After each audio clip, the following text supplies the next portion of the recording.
Dude, my B series powered EG is almost road ready, but there are a few things we got to do to get it back on the road. Yeah. Welcome to VTEC Academy.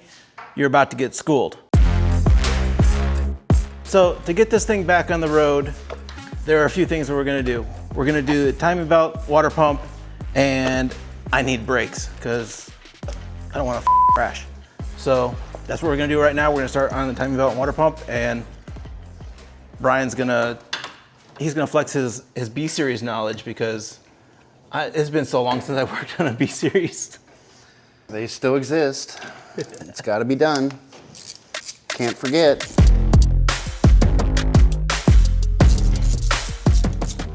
And for everybody out there, your ground goes to the valve cover stud. It doesn't go there, and it does not go there. It goes to the stud. So if you see that, that's wrong. Those are for right-hand drive throttle cables and whatnot. Maybe not so much that one, but that one definitely. But it does nothing if you ground it to there. The valve cover is floating on a gasket. You need to ground it to the stud. Gasket. Yeah. We could get the timing belt, since it's cut already, we could technically get the timing belt off, but it's just gonna be more of a Easier pain. to put on with the access to the top. Yeah, and we got Honda bonds, so we can glue the valve cover back. It's just easier. Yes, if this was stock, that'd be covered, and you most definitely need to take it off. Like, if we were doing this on the side of the road, just trying to do it quick, yeah, you could finagle the belt in there, but it would just be a hassle. And we have the time, we have the lift. And what's up with these ugly stock mounts? I don't know. You need to talk to your employer about that. I just work here, man. Bro, can I get sponsorship?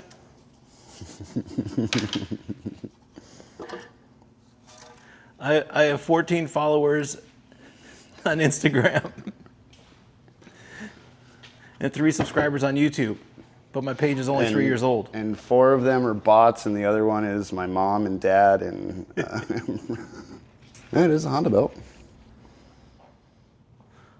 That's why it hasn't fallen off yet, huh? Yeah, we're almost at TDC, amazingly enough. Yeah, that's why I had him stop it. I tried to get him to match it. I'm sure.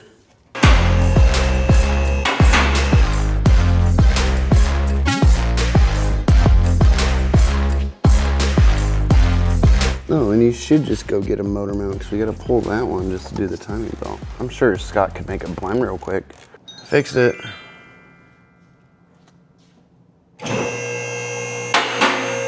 That's performance.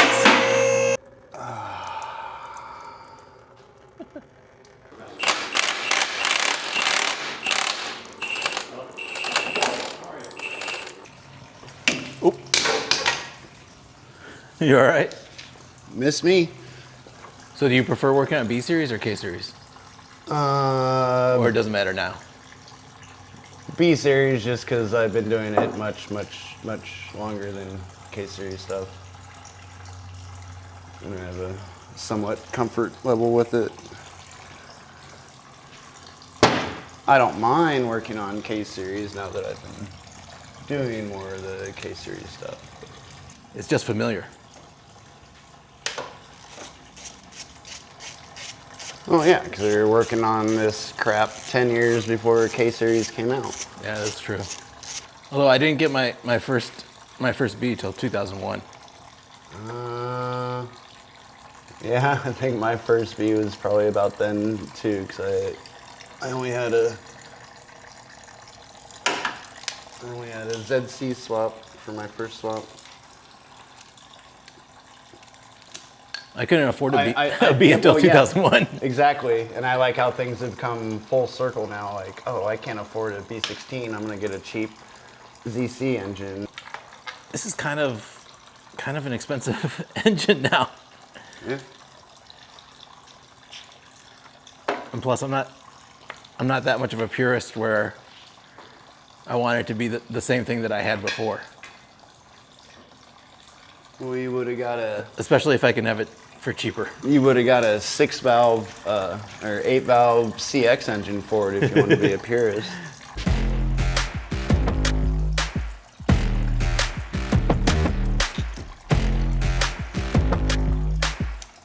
Not making any noise. It's probably fine, but we're here. We got a new part. Looks same to me. Oh man, that's my cat. Yeah, I think it's the cat, dude. I told Brian, I said, I bet it's the brick and the cat. Yeah, that's exactly what it is. Oh man, that was the replacement one. I mean, like, other than not passing, like, we can just pull it out and just knock it out and get rid of the stuff, The element in there, and then all the precious metals. meow. I'm so gonna regret doing this. Oh, you're just going for it. Not all the way, because it's just gonna start raining coolant down on me, and that's the last thing I want. Wouldn't be the first time.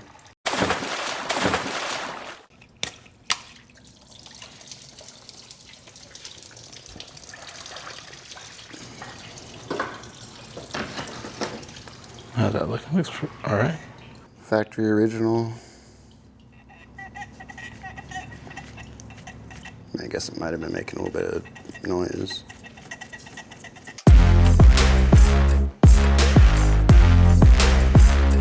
Well, 22 teeth. 22T. I was more worried about this one. Yeah.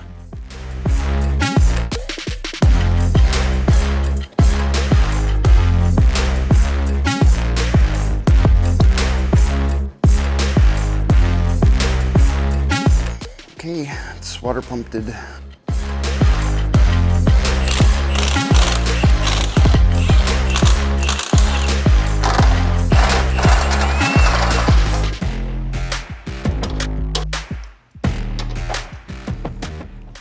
that thing was smoked anyway.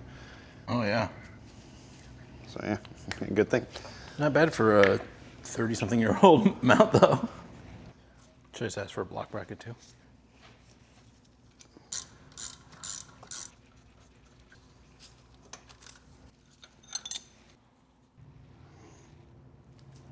Looks the same to me.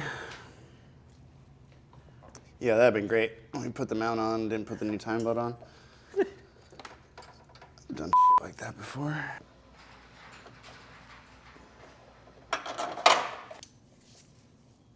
See, 1 out of 3 mounts isn't bad, right?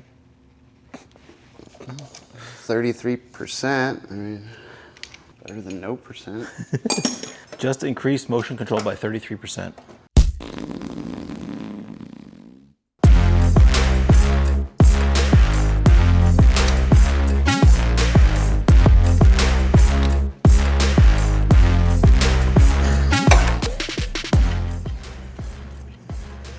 All right, I'm gonna grab my crank boy tool, rotate it around, see where all the time marks line up, and then put the cover back together, and Good to go.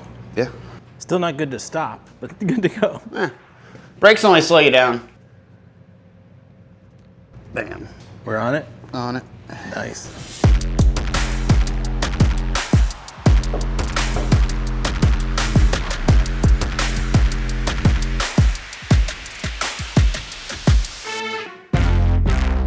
Held together with Honda Bond and Dreams.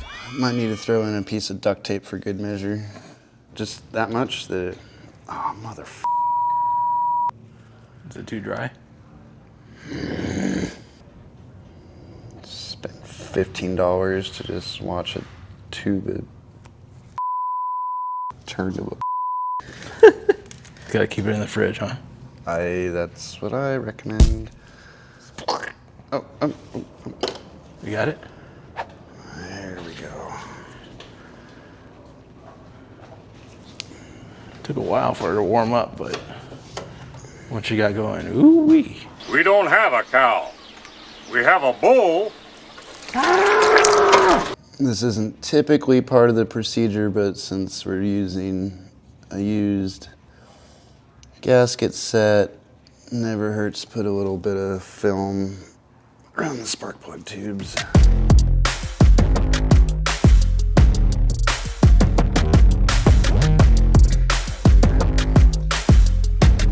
I drove my CRX in the middle of winter up to Colorado, like north of Denver, to go visit.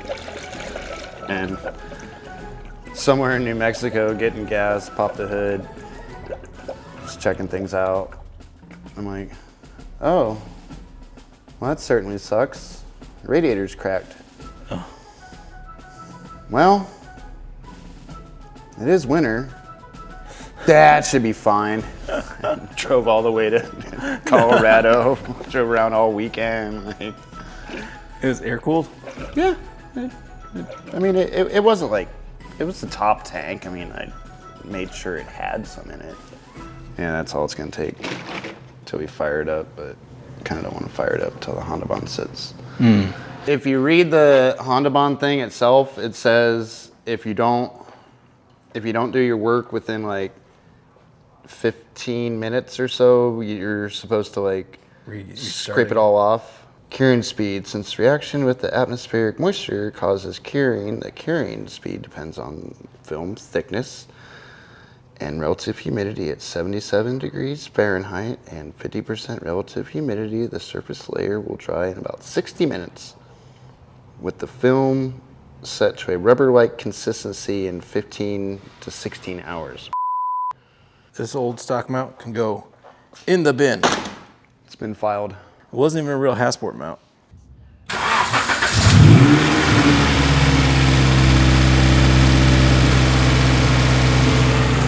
Sounds good. Just like when we put that stock ECU in. Now if it just had brakes, it'd be a lot of fun. Mr. Fast Brakes, what'd you bring us today? Today we're going to change the master cylinder on the EG. And it'll actually stop?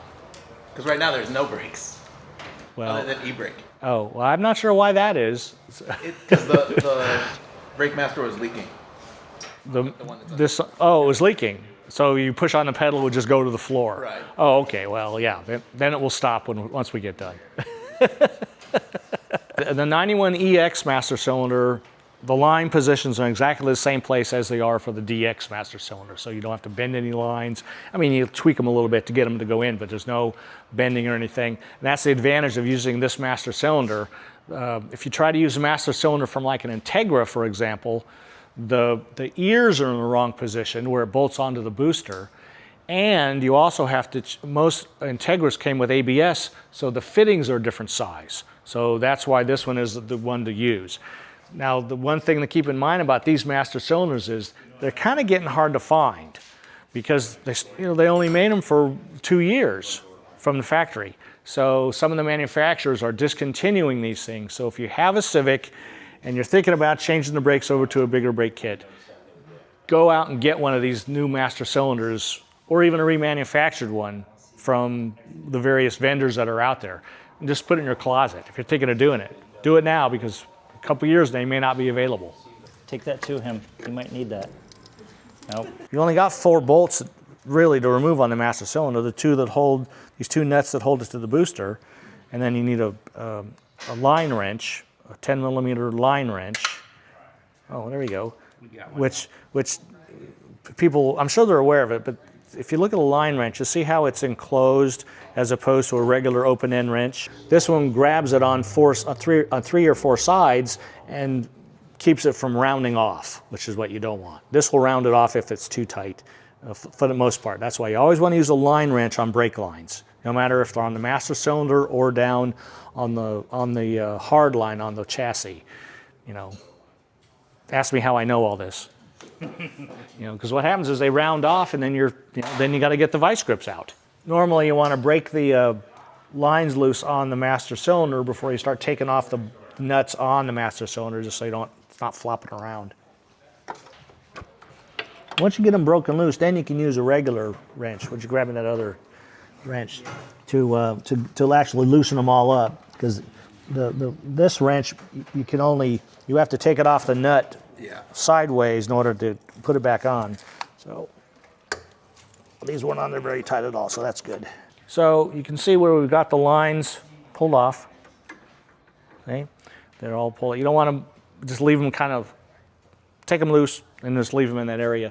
The new master cylinder. Let's go look at the new master cylinder. You can see that how the lines are. One comes straight out, the other one's got an angle, and the various master cylinders for the various cars, sometimes they're different. On the Civic, this particular one, they're both in the same place. So you don't have to rebend the lines. some of the other ones. You can use other master cylinders from other cars, but the lines don't necessarily line up. So then you have to bend them, kind of bend them out of the way, and then bend them in the right direction to put them in there.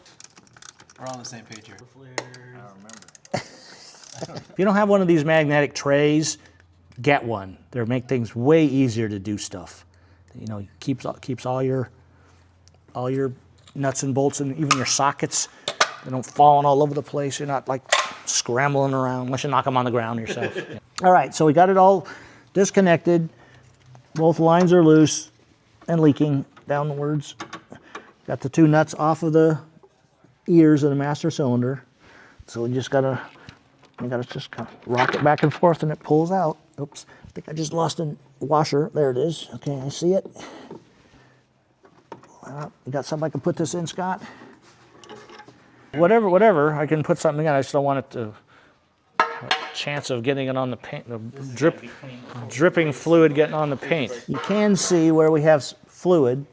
You can see where it's been, the fluid's been leaking out the back. So that's where it was leaking. That's why it was bad. We can't tell,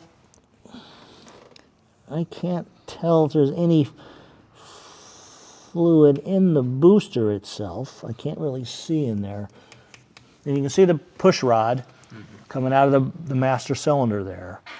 Some of the push rods have an adjustable end where you can it turns in and out. That is what adjusts the play at the end of the piston of the master cylinder. Some cars, it's adjusted inside the car. So this car has an adjustable push rod going from the pedal to the clevis of the booster. So that's how you would adjust it.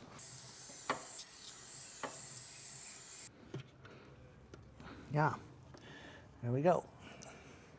Those are the kind of things you want to take note of when you're doing stuff like this. I mean, if you didn't realize it, you could have put your master cylinder on there and then it wouldn't have worked. It would have been, you would have had two of those things and other stuff would have shown up and you're thinking, why isn't this working right? Now we have the new master cylinder. Before we put this back on there, we need to bench bleed this one. So what that means is we're going to take the reservoir off the old one, put it on here, put fluid in it, and then you have to pump the piston to get the air that's in there out.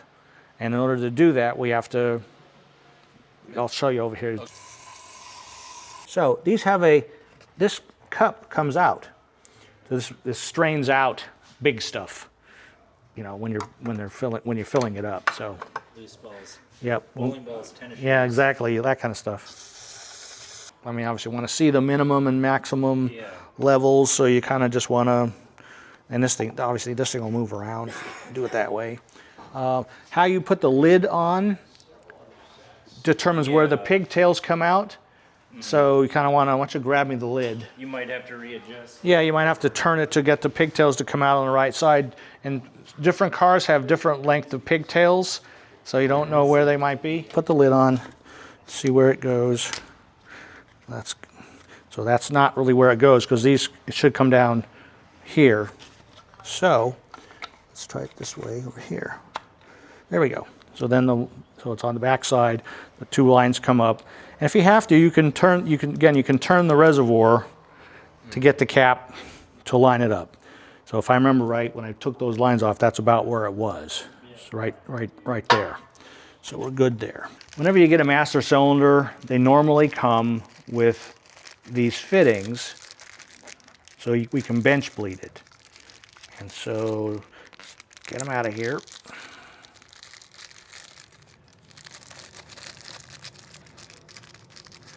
They're normally plastic.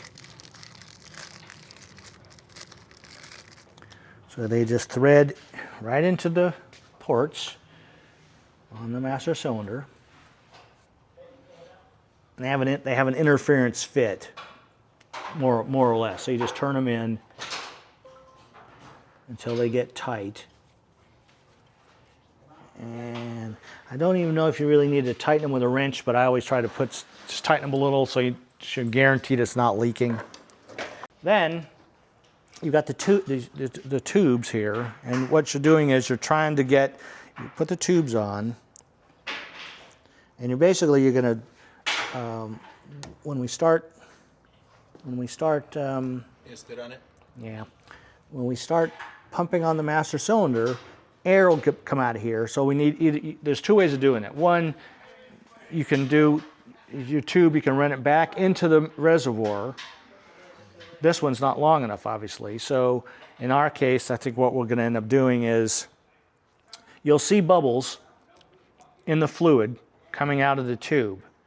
And so what we'll do is we'll put this into something, maybe even into this pan or something, and then we can see that once the bubbles stop coming out of here, we know that there's no bubbles left in the piston area of the master cylinder. You always want to try to have the tubes the same length if you can. In this case, we're not able to do that, so we'll make do with what we got. .3, .4 brake fluid is all you really need for street cars. You know, this kind of car, you don't really need anything else.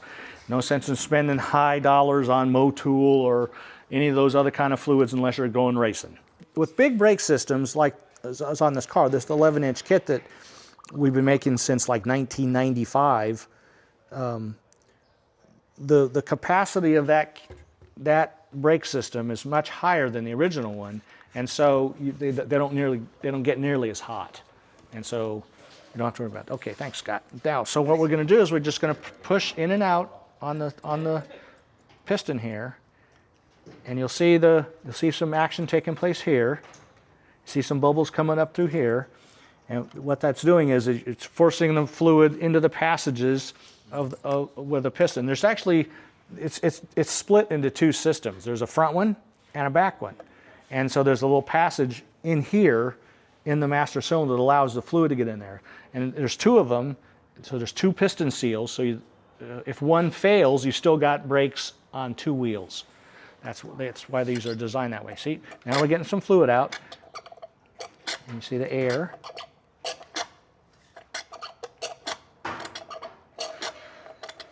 And as we keep doing this, you'll see the fluid level will be going down in the master cylinder, and that's because it's filling up.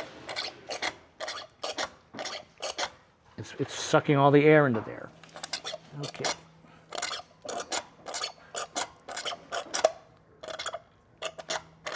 And let's put some fluid in the cup, that if it sucks it back in, it's sucking in fluid rather than air. There we go.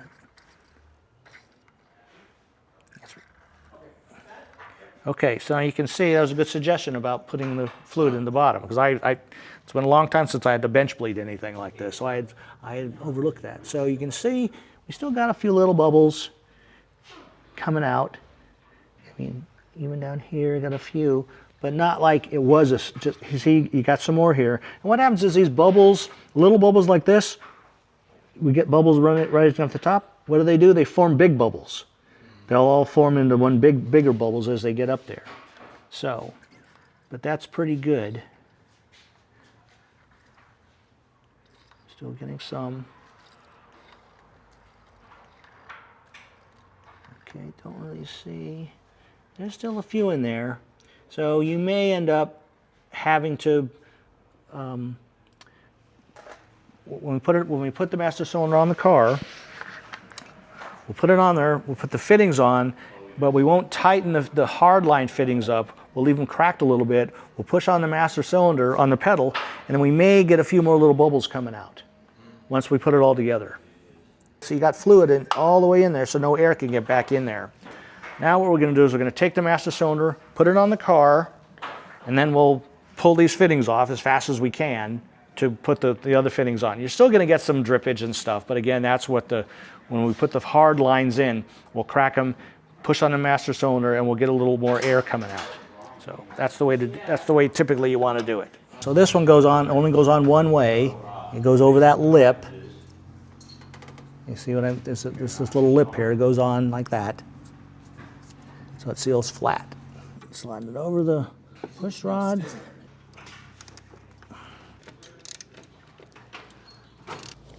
Looks good.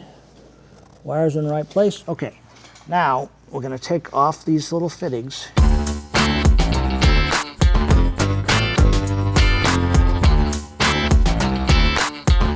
Obviously you want to make sure you then cross thread these guys when you put them in. It's always good to when you put the lines into the master cylinder, you just turn them in a couple of turns by fingers, make sure they're going in there easy, and then you can tighten them up. You may have noticed that the car that we're working on, this Civic here, is kind of up in the air a bit because it's on a lift. It's always a lot easier to work on this stuff if the car's not on the ground, because then you're not bent over so much all the time, which can, you know, as we all know, we're all bent over like that, and your back starts hurting. So if you can put the car up in the air a bit, you know, so you're not all bent over, that's a much easier way of doing it. Then you don't rush it because you're starting to get sore. Yeah, exactly. You're getting sore, like, I got to finish this, and then you end up stripping something. Or the wrench slips, and you got a busted knuckle. Okay, so now we've got everything tightened up on here. We did lose some fluid coming out of the master cylinder when we put it on, just because you're going to get some drips. There's no ifs, ands, or buts about it. So that's why you want to be able to have somebody get in the car, and you don't have to have the car running. Just have somebody get in the car and just put, oops, oh no, oh my God.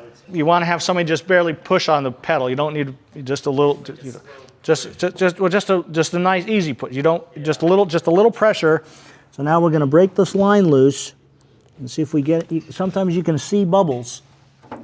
You can just a little pressure. Don't want just a little pressure. Are you pushing on it? Slowly. Okay. Is it going to the floor or anything? It's headed there. Okay. So we're not getting any air coming out of there. Almost there. Okay. Did you see some fluid? Yeah. You just, oh, I didn't see any fluid. Okay, we'll try the back one. Keep pushing, Scott. Break this one loose. Let's see. Oh, come on now. Okay. There's some fluid. Okay. So we got some fluid out of both ports. So that's good. So now we want to tighten them up with the flare wrench. They're going into aluminum, so you just want to, you know, you tighten them up, you know, that's good.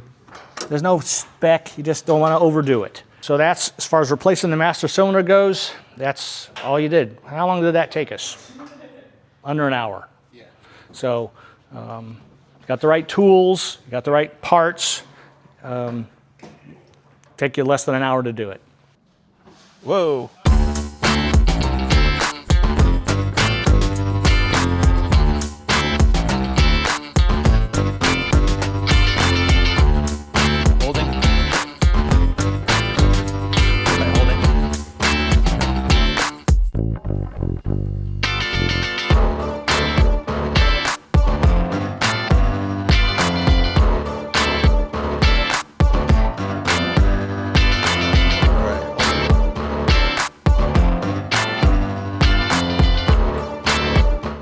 Oh my gosh, that fluid was toast, dude.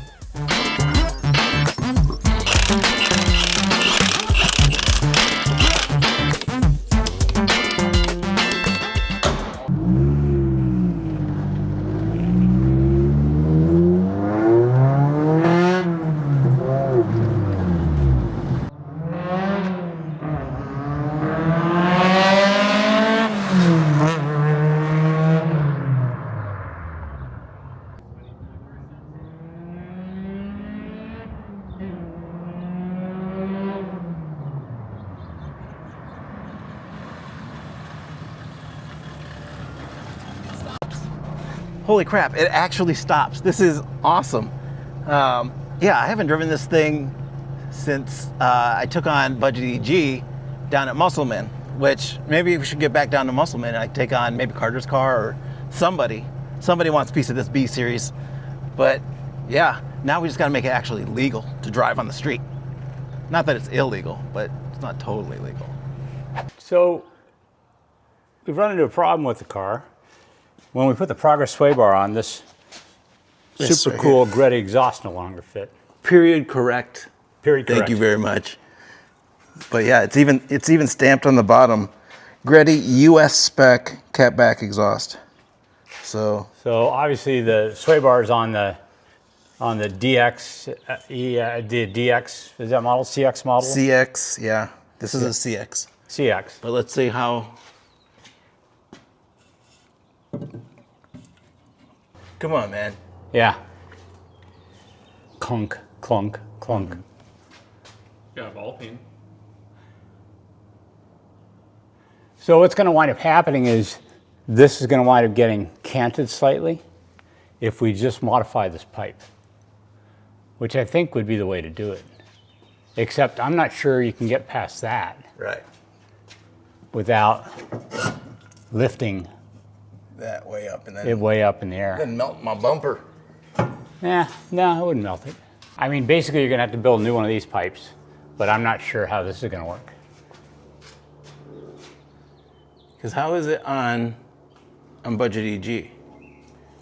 Budget EG, we custom made the stuff, and I don't know if you've seen how the muffler works. It's a much smaller can, and it's tucked up way in there. Well, actually, my first suggestion I think was the best, which was ball peen hammer, and just dent it. Because You have to put the small dent, huge dent. no, because once this sucks up, that's not going to be a big dent. Just let it self-clearance and figure out how much you actually need.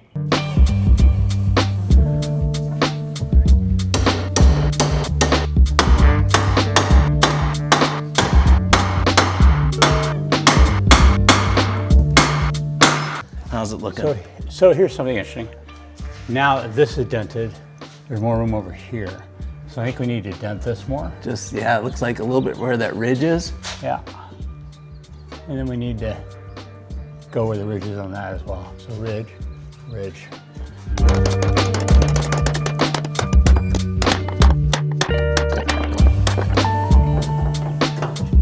That's still touching. So if we hit right where the pinch lump is, you know what I mean? We hit on either side of it. If we cave that in, it'll be fine. All right, this one back here Yeah, looks good. like it's good. Yeah, I think we're fine.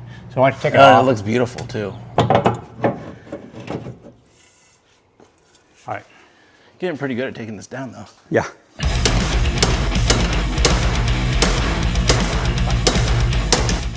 All right. Let's try that.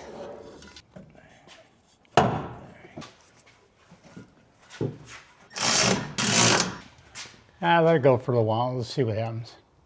All right. We'll let it get shiny from rubbing, and then we'll do it. So did you say you had a cat for this? I have a cat for this. You have a cat? We have a Magnaflow. Because this sucker is loud. Yeah, it's like- Oh, it's over here. Making rattly noises. That one's in really good shape. Yeah. I'm not sure what I had this on, but Let's see, so. we will. Probably, Cut it here. Probably the other way, huh? Cut it here. Okay.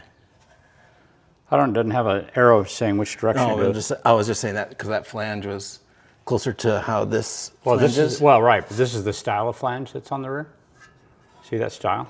But anyway, we'll cut it at the weld, and then we'll weld it in like The that. cat is actually physically longer. Yeah, it's a bigger cat. It's a Magnaflow, probably works better. And then you'll only be able to hear that rattle in the back. You know, It'll be good. I'll put a sticker on the back. If you can hear the rattle, that means you're losing. What's next? Should we look at trying to fit an Airbox? Yep, we have the factory Airbox. To pass emissions Missing here, the factory filter. I've never needed the factory intake. Yeah, but we'll make it so that it's California legal.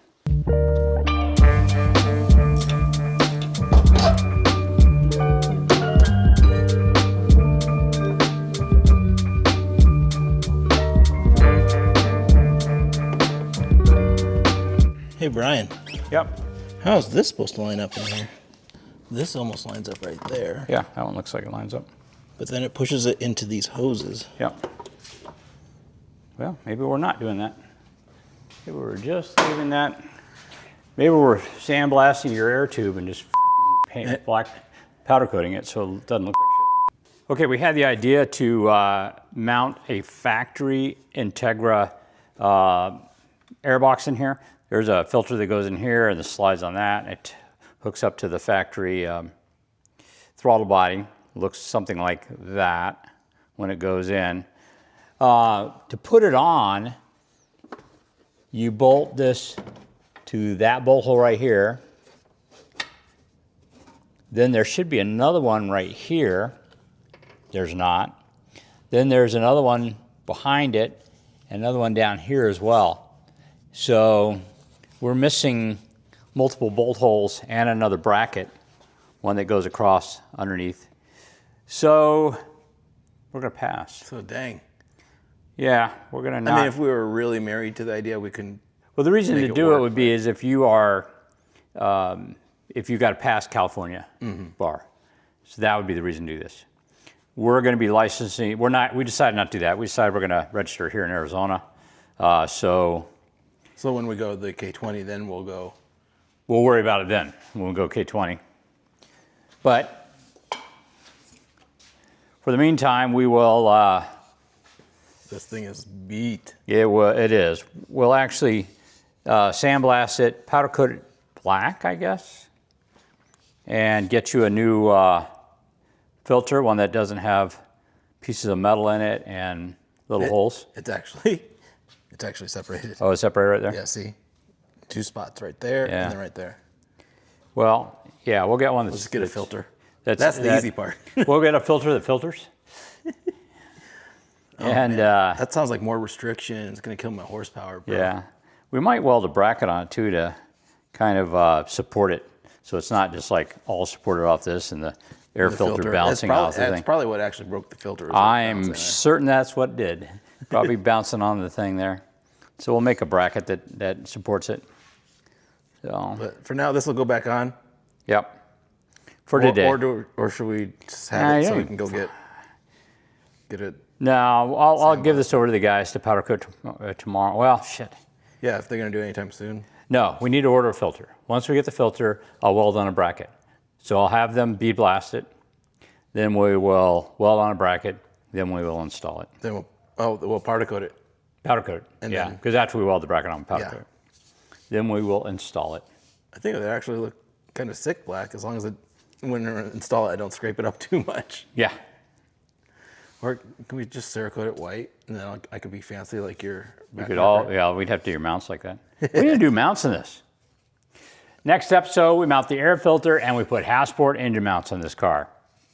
And then get it registered and go take on some. Then get it registered, then go down south and race around like idiots. It's our favorite kind of racing. That's right. To be continued. To be continued. Anyways, guys. Thank you for checking us out here at VTEC Academy. We will be back with another super exciting episode like this one was. It's reviving this B-Series, man. Reviving the old Civic. Reviving it to be period remembering correct its, before it's not. Remembering its roots. We don't roots. care about purity. Yeah. Oh, that's a blem, isn't it? Yeah, that's a blem. That's why it's so deep. Oh, okay. I was like, this doesn't look so bad. And Brian's all, that looks horrible. It does. It's way too deep. It looks defined, man. Yeah, no, not right. All right, you guys. Oh, wait, hang on. What's up? Hey, guys, make sure to like, subscribe, buy a hat, buy a t-shirt, and we will get this B-Series up and running, and I'm going to go fight some K-Series. How about that? Actually, I'll fight a K-Series and a B-Series, maybe. Anyway, check you guys later. Bye.